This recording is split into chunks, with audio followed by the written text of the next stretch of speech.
Take 5. Yes, when I do that, you know I'm trying to read and it just isn't going well.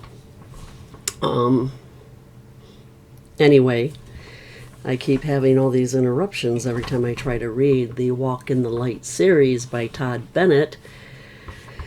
And as I always say, I stumble, stammer, stutter, I'm slow, I don't pronounce words, so just ask you to bear with me. And I'm going to continue on. The last one I'm posting one right now, as a matter of fact, while I'm reading. And I didn't really say a lot. Sometimes there's not a lot for me to interject on these.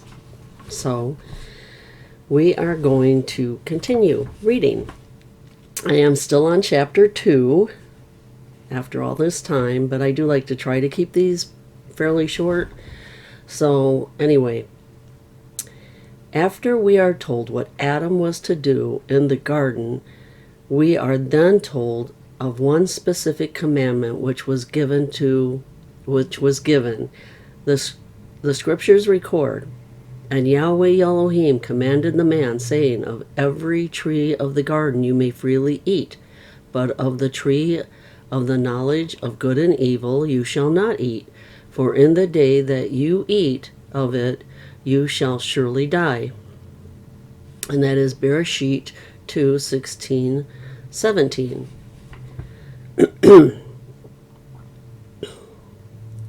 Now, this was by no means the only command given to mankind, but it happened to be the first of that was transgressed.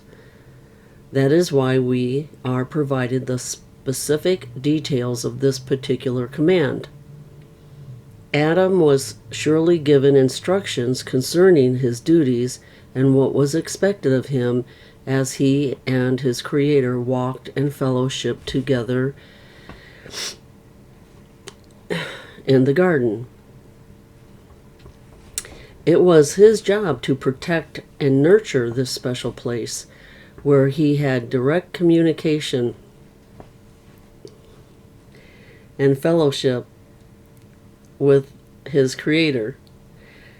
The use of the Hebrew word shamar gives us the picture of Adam, gives us a picture that Adam was the watchman over the garden. The garden represented the paradise which Elohim desired for his creation.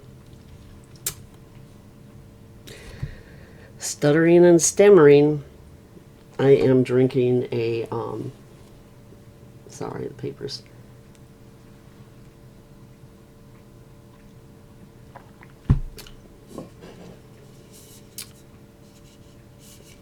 My son yells at me whenever I drink that because it really isn't good for you, but I feel like I need one at the moment. Especially the way I'm stuttering here. I didn't want my face down in the notebook, so I'm trying to have it up a little bit. Not to slouch so much. Can't believe how pale I look with this camera. I am pale, but not that pale. Alrighty then. It was his job to protect and nurture this special place where he had direct communication and fellowship with his Creator. The use of the Hebrew word shamar gives us a picture that Adam was the watchman over the garden. The garden represented the paradise which Elohim desired for his creation. It was a state of existence where mankind could fellowship directly with Yahweh, and as long as he obeyed his instructions, his commandments, also known as his Torah. A lot of people get hung up with that word, the Torah, and all it is instructions. Now, I know a lot of people will say 613 laws that are in the Torah. Now, if you were to look those up, they're all in the Old Testament. They are part of the instructions. I know a lot of people go by the 10 Commandments, but all these instructions actually fall under. It's like those are titles and there's subtitles, so that'll be a whole nother subject. I just don't understand why people get so caught up on it, and they get all caught up on the law. Some people think that the Torah has been done away with, and that's not the case at all. Commandments haven't been done away with, and they're in the Old Testament, and people still abide by those, and that's the Torah, so I don't get it. Anyway, the word Torah is uniquely Hebrew, although many have attempted to translate it into English as law. Here we go. Which is not accurate. The word Torah in Hebrew refers to the utterance, teaching, instruction, or revelation. There we go again. I need to sit up straight. And from Elohim. It comes from Horah, which I'll add in here, which means to direct, to teach, to derive from the stem, Yara. Now, again, whenever I have these words and I'm not really totally sure of them, now that I know how to edit a little bit, I'll have them pop up so you can at least see them and what I'm talking about, which means to shoot or throw. Excuse the paper noise, and we will continue. Therefore, there are two aspects to the word Torah: aiming or pointing in the right direction, and two, movement in that direction.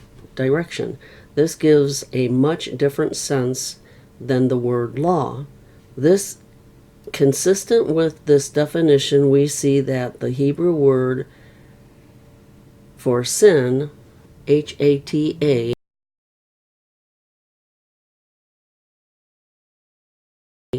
means to miss the mark. Sometimes I highlight and I've written in here and stuff, and it's kind of like, then I can't read it as well because anyway, that's why I kind of, what? So when you sin, you miss the mark. In other words, sin is a failure to walk in the way set forth in the instructions, which is disobedience to the Torah. I'm going to read one more paragraph and then I'll stop. Now it can plainly be seen that Eden represented mankind living within the hedge of protection provided by the Torah. Man was given a choice: 1, obey and commune with Elohim, which is life, or 2, disobey and be separated from Elohim, which is death. We know that both the man and the woman disobeyed Elohim and were expelled from the garden and the presence of their Creator. This incident, commonly referred to as the fall of man, set off a chain reaction, not only with mankind, but with all of creation. Okay, I'm going to stop there. And I'm kind of thinking, and I could be wrong, that this means the chain of effect is like the world is crumbling, everything around us is crumbling, sin is taking over, Satan is definitely in charge down here on this earth. I mean, I'm going to say that he's really, I'm not good at putting things into word, but I just see a lot of evil, a lot of influence. I mean, when you see what's going on, and if you were to go to a very crowded public place and probably ask them if they even had a Bible, if they've read the Bible, if you asked them anything about the Bible, I mean, very simple questions, you would be amazed how many people would just like, or, if you ask somebody if they believe, they always say they believe in a higher being. They believe that there's something out there. They believe in the universe, reincarnation. They believe in a lot of different spiritual things, spirits, well, you name it, there's a ton out there. But a lot of them will not say, I believe in the Creator Yahweh. They will say everything under the sun, sun, and all the different religions that pop up, and Satanism, and devil worshiping, and I mean, there's a ton of different things. I know this is a little long, but I remember when I was first working out for the Department of Defense, what I actually did was when young men would enlist in the military, I worked in the department where they would come in and they would have to fill out this whole big packet of papers and sign their life away. And I would ask them these questions, and there was this one page, and this was back 30 years ago, probably more than 30 years ago, that the list of what is your religion was astronomical then. I couldn't even imagine what it would be today.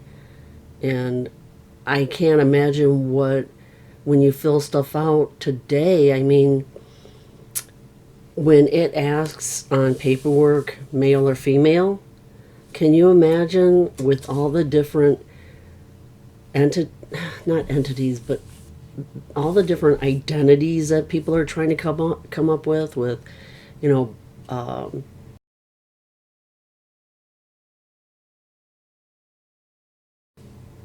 trans this and trans that, and binary this or that, and somebody thinks they're an alien, and some people think that they're no sex, and I mean, oh my gosh, it's like crazy. I mean, and the thing is that the masses are letting the minority get away with this instead of calling it out for what it is.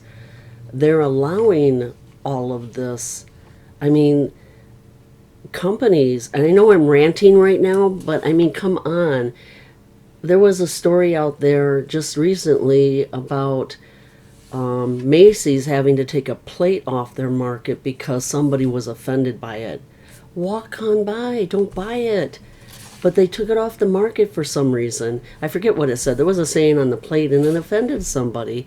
And then there's that story, and I'm sorry this is taking so long, but there's that story of a trans man who says he's a woman or something like that, identifies as a woman, and he goes into a place where they do personal waxing. I'm not going to say it's really personal waxing, and he wanted them to wax him, and they all refused, because I mean, that isn't what they did. I mean, they weren't trained to wax that area on a man. I don't care that he said he was a woman. And he closed them down. I mean, it's like, because they wouldn't do it, or they couldn't do it, one person. How can one person close a business down because of something like that? That's insane. That's totally insane. I don't get it. I don't get our country anymore. I don't get how the courts and the laws and the stuff can let that happen. The same thing with that huge story about the cake. Because a homosexual was getting married and they refused to do the cake. Go to another cake place. Big deal. What happened to the freedom? There is no more freedom here. I really believe that the freedom, what freedom you think you have, is a farce. It really is. I mean, I think that the freedom is so minor or minute. I mean, they're trying to get, I mean, the freedom of speech is, I mean, I'm sorry, this is way too long. This is what I do on my other channel is I ramble. But I get so frustrated. I just get so frustrated with what's going on in our country. It's insane. It's insanity. I mean, I'm sorry. I'm going to stop right here. I could go on. I get so upset about it. I'm not saying anything about people who want to, if you want to be a woman and you're a guy and da da da da da, all that stuff, but don't push it on people. Don't close down businesses because of it. And I'm sorry. Okay. Stop. I'll talk to you guys later. Bye. What do you want? Couldn't find that puzzle, eh? You gotta stop this.